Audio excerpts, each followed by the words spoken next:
Lila Hayes, a confident, outspoken young woman known for her bold opinions on social issues, crosses paths with an elderly veteran, Walter Briggs, at a café. Spotting his decorated uniform, she mockingly questions his relevance in today's world. Her ridicule is sharp, dismissive, and garners uncomfortable stares from those around. Little does she know, Walter's response will not only silence her, but reveal a truth so profound, it will haunt and ultimately change her forever. Lila Hayes was a modern-day force to be reckoned with. At 36, she had amassed a sizable following on social media, known for her unapologetic opinions and sharp tongue. Her posts, often laced with biting humor, resonated with her audience who admired her boldness. She had a knack for turning mundane encounters into viral moments, thriving on chaos and attention. For Lila, every situation was an opportunity to craft her next post, even if it came at someone else's expense. One brisk autumn morning, Lila strolled into her favorite café, the Bean and Leaf, nestled in downtown. The air was rich with the aroma of freshly brewed coffee and the comforting hum of conversations. As she stood in line for her caramel macchiato, she scrolled through her phone, hunting for her next content-worthy moment. Her followers craved drama, and she prided herself on delivering. That's when she noticed him. Sitting by the window, a man well into his 70s sipped black coffee. His posture was straight, defiant against his age. He wore a military uniform, its medals gleaming in the sunlight streaming through the glass. The sight was almost cinematic, a stark contrast to the hurried patrons and casual attire around him. There was an air of quiet dignity about him, but to Lila it looked like a spectacle waiting to be unraveled. "Who wears that in a coffee shop?" she muttered under her breath, loud enough for her friends to hear. They chuckled awkwardly, their laughter tinged with discomfort. "Maybe he's looking for attention," Lila continued, her tone dripping with sarcasm, "or trying to remind everyone how important he thinks he is." Her friends exchanged uneasy glances. They were used to Lila's sharp commentary, but there was something about this moment that felt off. Still, they said nothing.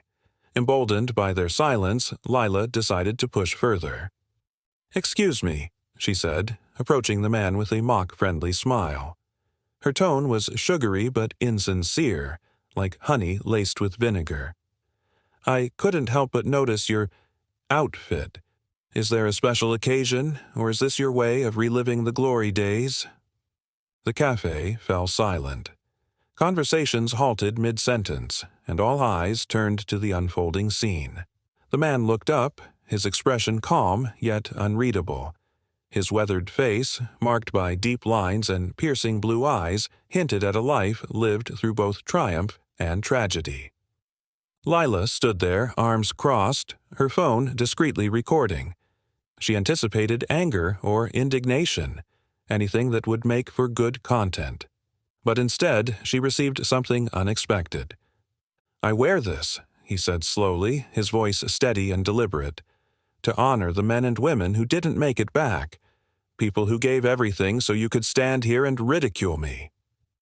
His words hung in the air like a heavy cloud, their weight palpable. Lila blinked, caught off guard. She had expected defensiveness, perhaps even an outburst, but not this calm, measured response. It threw her off balance, though she quickly masked her surprise with a scoff. "Well," she said, her tone still mocking, "that's one way to look at it, but don't you think it's a bit outdated? It's 2024. Maybe it's time to move on." The man didn't flinch. Instead, he gestured to the empty chair across from him. "Why don't you sit down? Let me tell you a story. Unless, of course, you're too busy." Lila hesitated. Part of her wanted to walk away, but another part, the one that thrived on confrontation and drama, couldn't resist. She pulled out the chair and sat down, her phone still recording. "All right," she said, leaning back. "Let's hear it." The man took a sip of coffee before beginning. "My name is Walter Briggs. I served in the Army for 30 years. This uniform isn't about me. It represents lives sacrificed. People like my best friend, Thomas, who took a bullet for me in 1982. He had a wife and 2 kids waiting for him back home. They never saw him again." Lila's smirk faltered but quickly returned. "That's tragic," she said, her voice lacking sincerity. "But what does that have to do with wearing the uniform now? Isn't it about moving forward?" Walter's gaze didn't waver. "Moving forward doesn't mean forgetting. This uniform reminds me of sacrifices by people braver than I was. It reminds me to live a life worthy of the one Thomas lost. If wearing it makes people uncomfortable, they should ask themselves why." For the first time, Lila had no reply. Walter's quiet strength made her feel small. The café was silent, patrons hanging on every word. Walter leaned back, his eyes never leaving hers. "You know, it's easy to judge what you don't understand. But next time you see someone in a uniform, think about what it represents. Not the person wearing it, but the people who can't." Lila stood abruptly, the chair scraping loudly.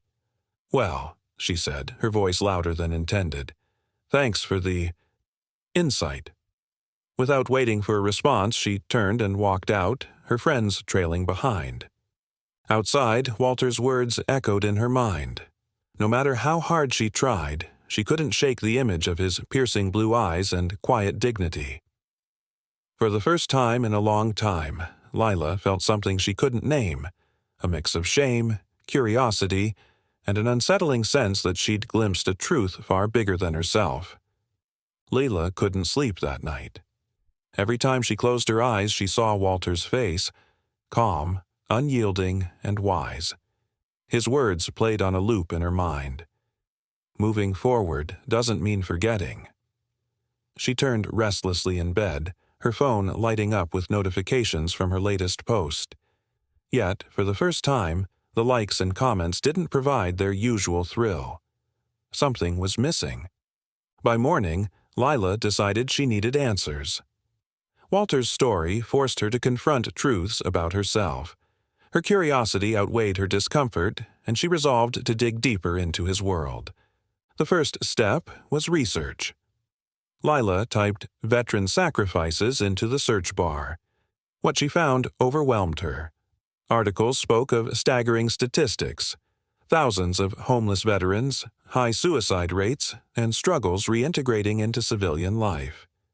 She watched interviews with men and women whose eyes carried memories they couldn't share. One video stopped her cold. A young widow described her husband's death in combat. She spoke about the folded flag she received, raising 2 children alone, and the bitterness of feeling forgotten. "People see the uniform, but they don't see the pain," she said, her voice breaking. "They don't understand what it costs."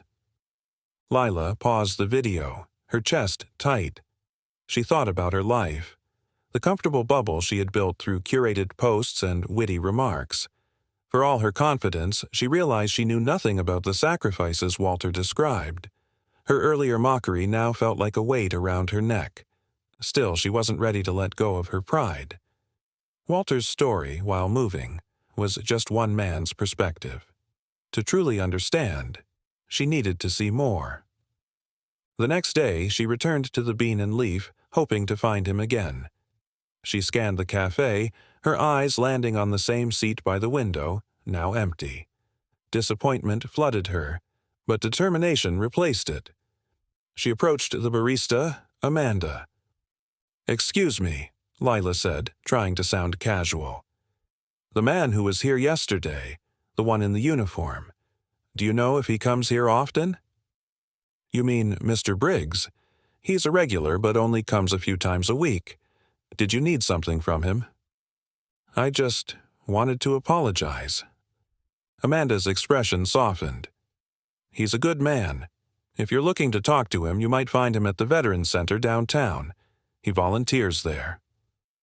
Lila thanked her and left, the address scribbled on a napkin.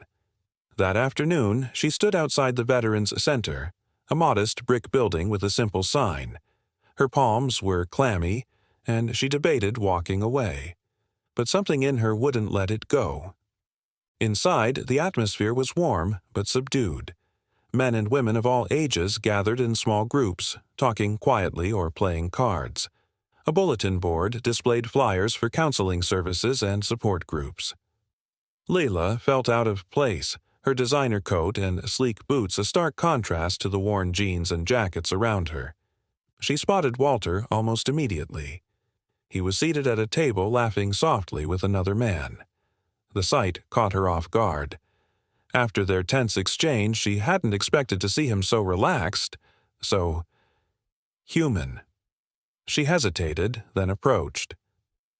"Mr. Briggs," she said, her voice uncertain. He looked up, his expression neutral.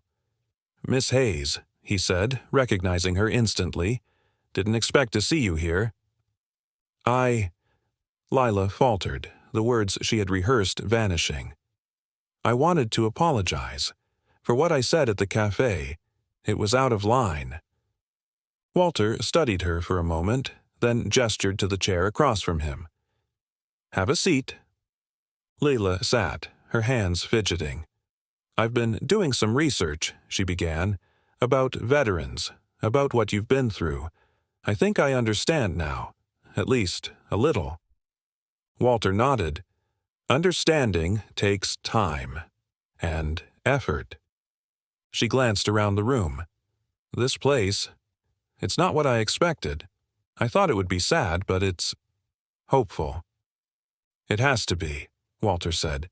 "These people, my brothers and sisters, they've been through hell, but we're here for each other. That's what keeps us going." Lila felt a pang of guilt. "I've spent so much time focusing on myself, my career, my image.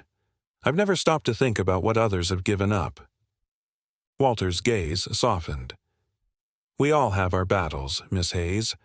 Yours just happened to look different."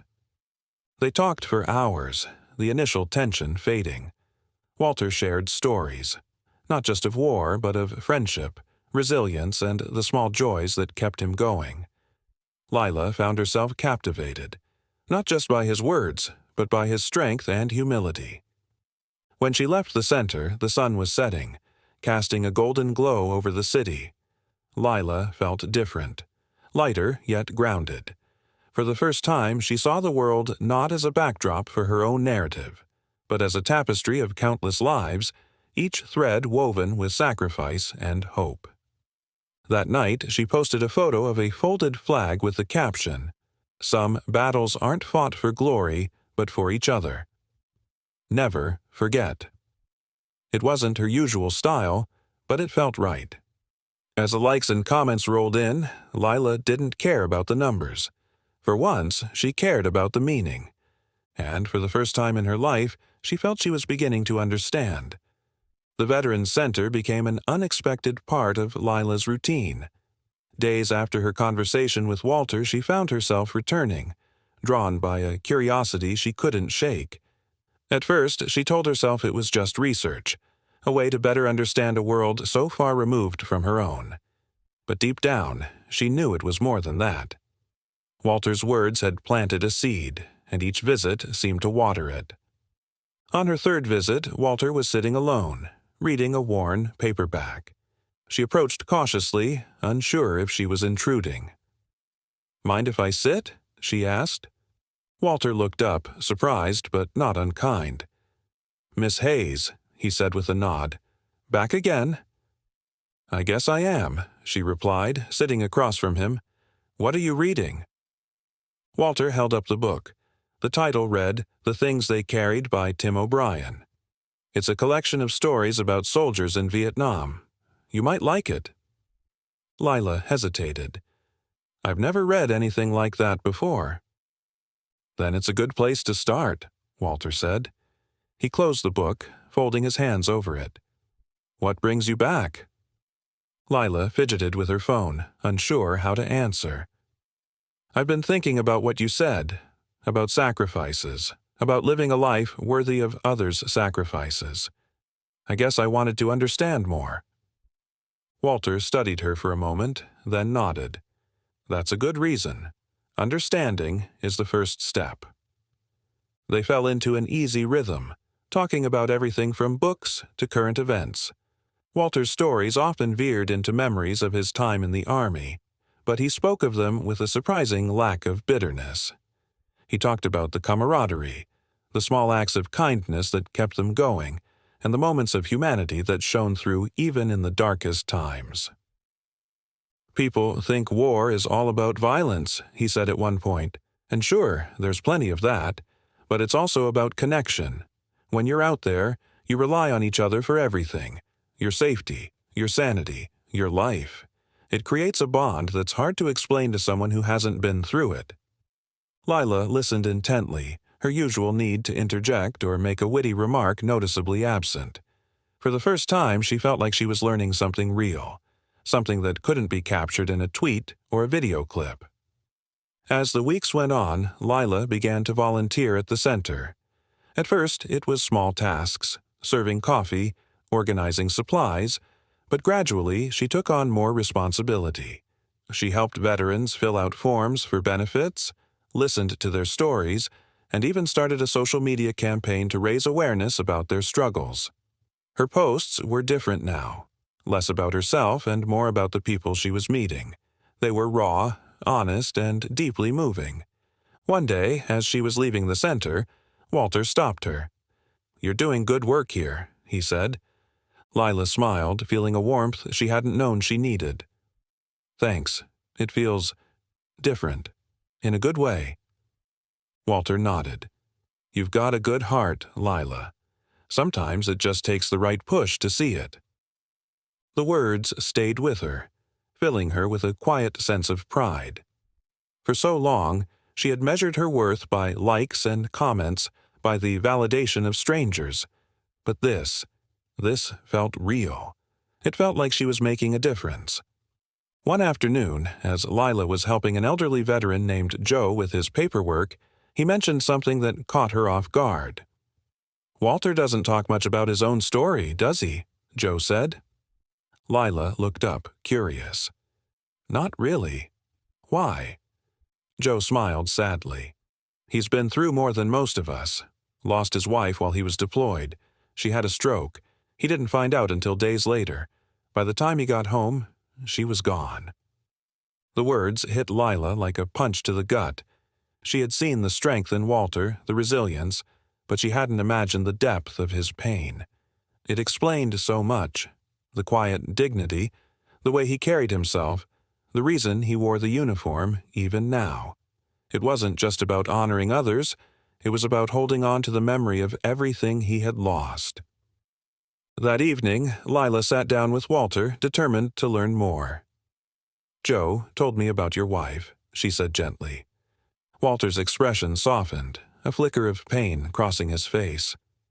"Her name was Margaret," he said. "She was my anchor, my reason for everything. Losing her. It nearly broke me. But the Army doesn't give you time to grieve. You keep moving, keep fighting. It's the only way to survive." Lila reached out, placing a hand on his. "I'm so sorry." Walter gave a small smile. "It's okay. She wouldn't want me to wallow. That's why I'm here, doing what I can to help others. It's what she would have done." For the first time, Lila saw Walter not just as a veteran, but as a man who had endured unimaginable loss and still found a way to give back. It humbled her in a way she hadn't expected, making her realize how much she still had to learn. As she walked home that night, the city lights reflecting off the wet pavement, Lila felt a profound sense of gratitude. For Walter, for the veterans at the center, and for the chance to be part of something bigger than herself. She didn't know what the future held, but for the first time, she felt like she was on the right path. Walter's story lingered in Lila's mind, more potent than anything she had learned before. Her conversations with him opened her eyes to a depth of humanity she had long overlooked.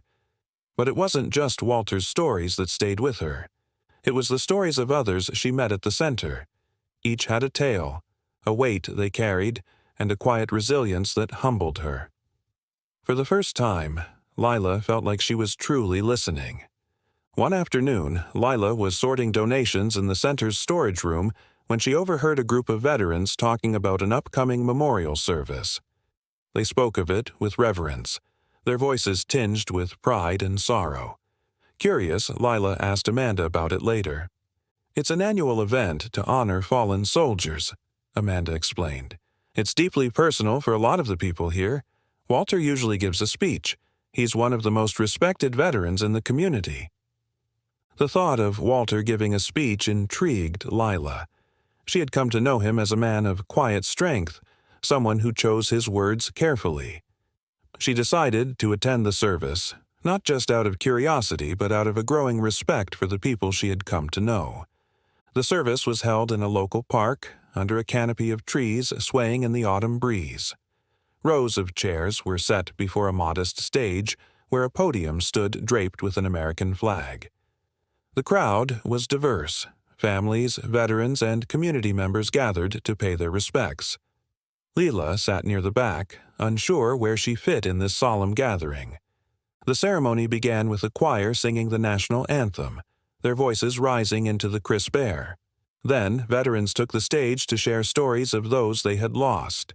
Each speaker was met with respectful silence, their words heavy with grief but filled with gratitude. When Walter's turn came, the crowd leaned in, drawn by his quiet presence. He approached the podium, his uniform crisp and immaculate. For a moment he stood in silence, his gaze sweeping over the crowd. "I want to tell you about Thomas," he began, his voice steady. "He was my best friend. We met in basic training and served together for over a decade. Thomas was the kind of man who would give you the shirt off his back, who always knew how to make you laugh, even in the darkest moments." Walter paused, gripping the edges of the podium. "In 1982, during a mission in hostile territory, we came under heavy fire. Thomas, he saw a sniper take aim at me. Without hesitation, he pushed me out of the way and took the bullet himself. He died instantly." A murmur rippled through the crowd. Walter took a deep breath, his composure unwavering. "I've spent years asking why I survived and he didn't. But the answer isn't in the past, it's in the present. It's in how I honor his memory. That's why I wear this uniform. Not for myself, but for him and for everyone who never made it home." Lila felt tears prick her eyes. She wasn't the only one. Many in the crowd dabbed their faces, moved by Walter's words. For the first time, she grasped the depth of his sacrifices, not just for his country, but for the people he loved. After the service, Lila approached Walter as he stood by a memorial wall, tracing engraved names with his fingers. "That was a beautiful speech," she said softly. Walter turned to her, his expression unreadable. "Thank you. It's important to remember them, to say their names." Lila nodded, her voice catching. "I've been thinking about what you said, about living a life worthy of their sacrifices. I don't know if I'm doing that, but I want to try." Walter gave her a small, approving smile. "That's all any of us can do, Lila. Try." Over the next few weeks, Lila threw herself into her work at the center with renewed purpose. She organized fundraisers, created social media campaigns, and even started a podcast where veterans could share their stories. Each episode was met with an outpouring of support, and Lila felt a sense of fulfillment she had never known before. Her transformation wasn't just about what she gave, it was about what she learned. She learned resilience from a Marine who had lost both legs in an IED explosion, but still competed in marathons. She learned hope from a widow who turned her grief into advocacy for veteran mental health. And she learned about love from Walter, who spoke of his late wife with tenderness that left her in awe. One evening, as Lila was preparing to leave the center, Amanda stopped her. "You've made quite an impact here," she said. "Walter talks about you all the time. He says you remind him of someone." Lila raised an eyebrow. "Who?" "His wife, Margaret," Amanda said with a smile. "She had the same fire, the same determination to make a difference." The words took Lila by surprise. She had never thought of herself as someone who could leave such an impression, but hearing it filled her with a sense of responsibility. a determination to live up to the comparison. That night, Lila sat on her balcony, the city lights twinkling like stars. For the first time in her life, she felt at peace. She had found something she didn't know she was searching for, a purpose beyond herself. And it all started with a man in a uniform who taught her the true meaning of sacrifice and honor. The podcast became a surprising success, garnering attention not only from the local community but from people across the country. Lila's inbox was flooded with messages, some from veterans thanking her for giving them a voice, others from civilians admitting they'd never truly understood the sacrifices made by those who served. It was a new kind of validation for Lila, one that didn't come from vanity, but from a sense of purpose. Walter, however, remained humble about the impact they were making. "It's not about fame," he told her one afternoon as they sipped coffee at the Veterans Center. "It's about making sure these stories aren't forgotten." Lila nodded, but she couldn't help feeling a swell of pride. For the first time, her skills as a storyteller were being used for something meaningful. She had found her niche, not in mocking or provoking, but in amplifying voices that needed to be heard. One day, Walter approached Lila with an idea. "There's an old friend of mine," he said. "He's a retired colonel who's been fighting to get better mental health support for veterans. I think he'd be a great guest for your podcast." Lila agreed immediately, eager to expand the scope of the stories they were telling. The colonel, a man named Richard Yates, turned out to be a wealth of knowledge. During the interview, he spoke passionately about the challenges veterans face: PTSD, depression, and the stigma surrounding mental health. "It's not enough to thank a veteran for their service," he said, his voice steady and firm. "We need to ensure they have the support they need to reintegrate into society. That's how we honor their sacrifices." The episode went viral, sparking conversations on social media and even catching the attention of a local news station. Before long, Lila found herself being interviewed about the podcast and her work at the center. It was surreal, being on the other side of the camera, but she handled it with a newfound grace.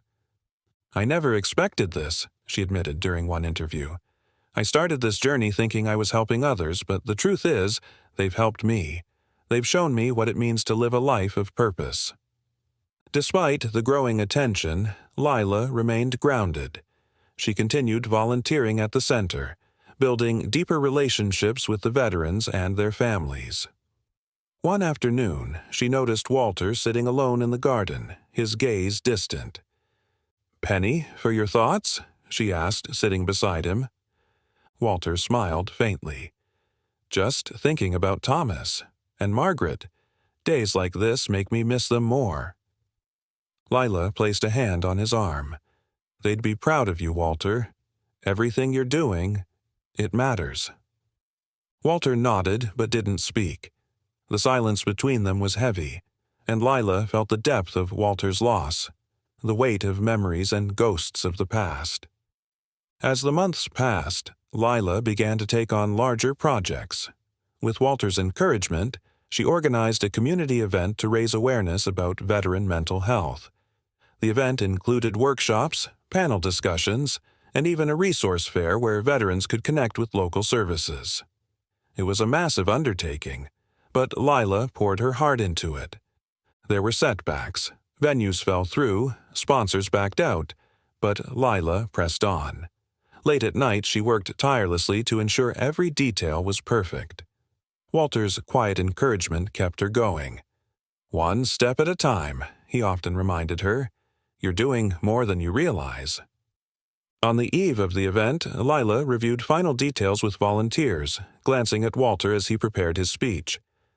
"Are you nervous?" she asked. Walter chuckled softly.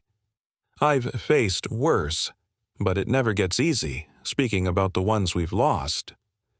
Lila felt a lump rise in her throat. She reached out and squeezed his hand. "You'll do great. You always do." The day of the event, the community center was packed. Veterans, families, and civilians came together, sharing stories and building connections. Lila stood at the podium, looking out at the crowd, and felt a wave of emotion. This was bigger than her, bigger than any single person. It was a testament to the power of community. Walter was the last speaker of the day. His speech was short but poignant. "We can't change the past," he said, his voice steady, "but we can shape the future. It starts with understanding, with compassion, and with action. Thank you for being here, for showing up, not just for us, but for each other." The applause was thunderous, and Lila felt tears in her eyes. Walter's words carried a weight that resonated deeply with everyone in the room. After the event, Walter approached Lila. "You did good today," he said. "I couldn't have done it without you," she replied. Walter shook his head. "No, Lila, you're the one who made this happen. You found your calling." That night, as she walked home, Lila reflected on how far she had come. The girl who once mocked a man in uniform was now dedicating her life to honoring people like him. It was a transformation she hadn't anticipated, but one she embraced wholeheartedly. Months after the event, Lila's life had transformed completely. The podcast had become a powerful platform, and the Veterans Center thrived with the influx of attention and support it received. Yet, amid the growing success, Lila remained deeply connected to the people who had changed her life. Walter, in particular, had become a mentor and a friend, guiding her not only in her work but in how she viewed the world. One afternoon, as the leaves began to fall, Walter invited Lila to the local cemetery. "There's someone I'd like you to meet," he said cryptically. Curious, Lila agreed. The cemetery was quiet, with only the rustle of leaves and distant bird calls. Walter led her to a modest gravestone, its surface polished but simple. The name Margaret Briggs was engraved in elegant lettering, along with the dates of her birth and death. Beside her stone was another, smaller one bearing the name Thomas Reeves. Walter knelt down, placing a small bouquet of flowers at Margaret's grave. "I come here every week," he said softly. "It helps me feel close to them." Lila stood silently, overwhelmed by the weight of the moment. "Thank you for bringing me here," she said eventually. "They sound like amazing people." Walter nodded, his gaze fixed on the gravestones. "They were. Margaret was my rock, my reason for everything. And Thomas, he was the brother I never had." They stood there for a long time, the silence between them filled with unspoken understanding. Lila realized how deeply Walter's love and loss shaped him, his strength rooted in those he had lost. Later, as they walked back to the car, Walter turned to Lila. "You've done good work here," he said, "but I can see you're meant for more." Lila frowned. "What do you mean?" Walter smiled faintly. "You have a gift, Lila, a way of connecting with people, of telling stories that matter. The work you've done here has been incredible, but it's only the beginning. There are so many stories out there waiting to be told, so many people who need someone to give them a voice." The idea both excited and terrified her. "But what about the center? What about you?" Walter chuckled. "I'll be fine. You've built something here that will last, something that will keep growing even if you're not here every day. The world needs you, Lila. Don't be afraid to go where you're needed." The thought stayed with her for weeks. Lila continued her work at the center, but she couldn't shake the feeling that Walter was right.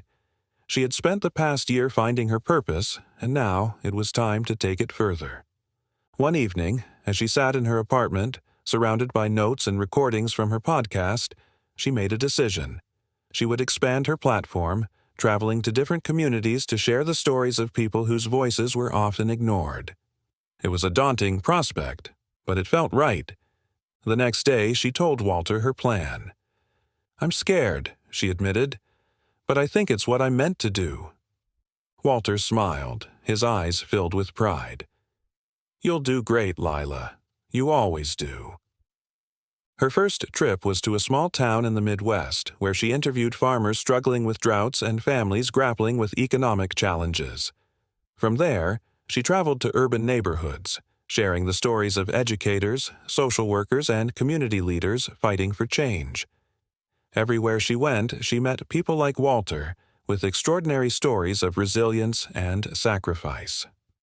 Through it all, Lila stayed in touch with the Veterans Center. She checked in regularly, sending updates and coordinating support. The center continued to thrive, becoming a beacon of hope for veterans and their families. Walter, though reluctant to take credit, became a beloved figure in the community, his wisdom and kindness touching everyone he met. 1 year after her first meeting with Walter, Lila returned to the center for a special event. It was a celebration of the center's success, as well as a farewell party for Walter, who had decided to step back from his volunteer work to focus on his health. The room was packed with veterans, families, and community members. Walter sat at a table near the front, his uniform as crisp as ever. When it was Lila's turn to speak, she stood at the podium, her heart full.